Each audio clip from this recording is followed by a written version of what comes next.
Hola, ¿cómo están? Chicos, hoy vamos a hablar sobre clima. ¿Cómo se hace en español para hablar sobre clima? Antes que nada, vamos a hablar un poquito sobre las estaciones del año. Entonces, ¿cuál es el nombre de las estaciones del año en español? Fíjense, tenemos el verano, el otoño, el invierno y la primavera. Entonces, cuando yo voy a hablar del clima, yo generalmente comienzo así. Cuando alguien me pregunta así, ¿cómo es el clima? Ahí yo comienzo. En primavera es así, o en verano, en otoño. ¿Entendieron? Entonces, generalmente yo hago esa clasificación o esa diferenciación. También tenemos que saber que para hablar de clima, nosotros precisamos de utilizar verbos.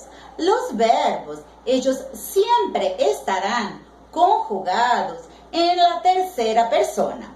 Y ellos son el verbo hacer, el verbo haber, ser y estar.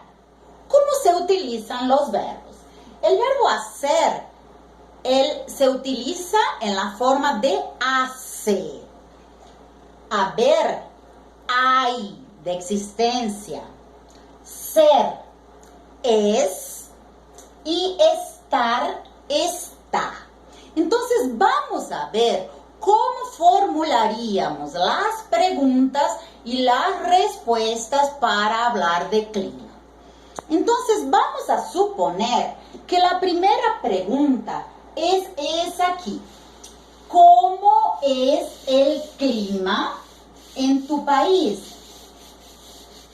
Yo le voy a responder con el verbo que fue utilizado. Le voy a responder con el verbo ser.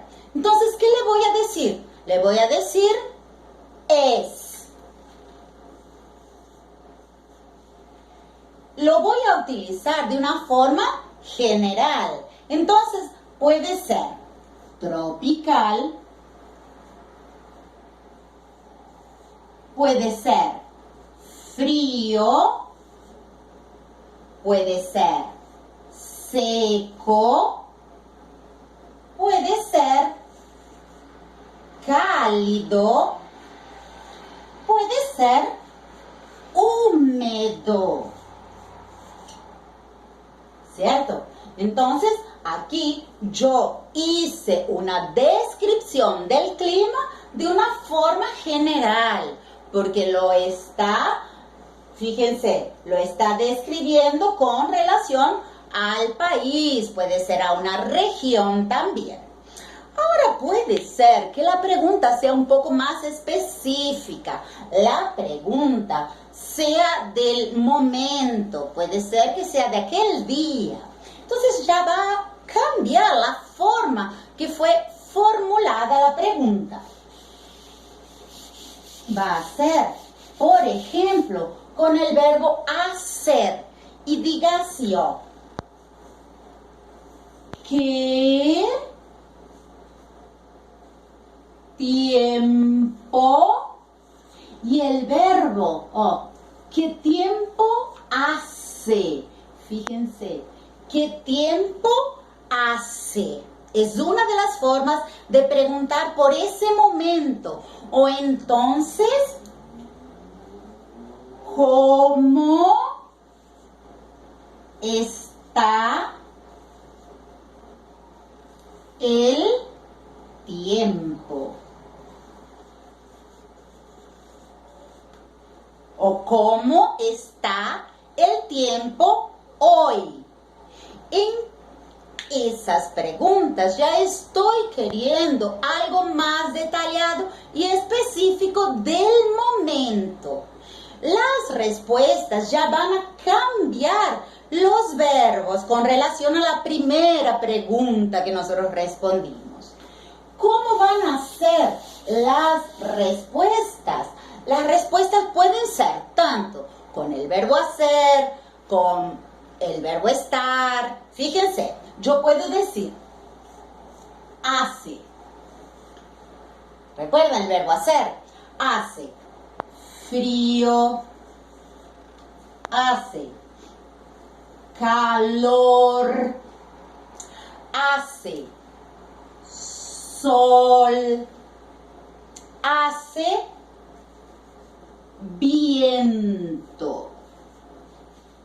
¿Cierto? Entonces, frío, calor, sol y viento las puedo combinar con el verbo hacer. Ahora, también puedo utilizar el verbo haber y decir que hay nubes. Nubes en el cielo.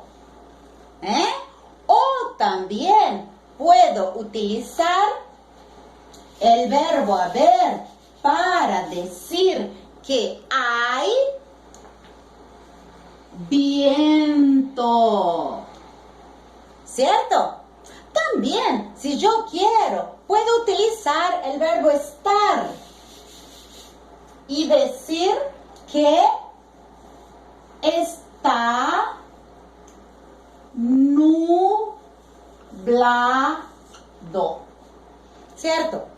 Ahora, ustedes recuerdan que en el inicio yo les expliqué que los verbos siempre serían usados en la tercera persona del singular.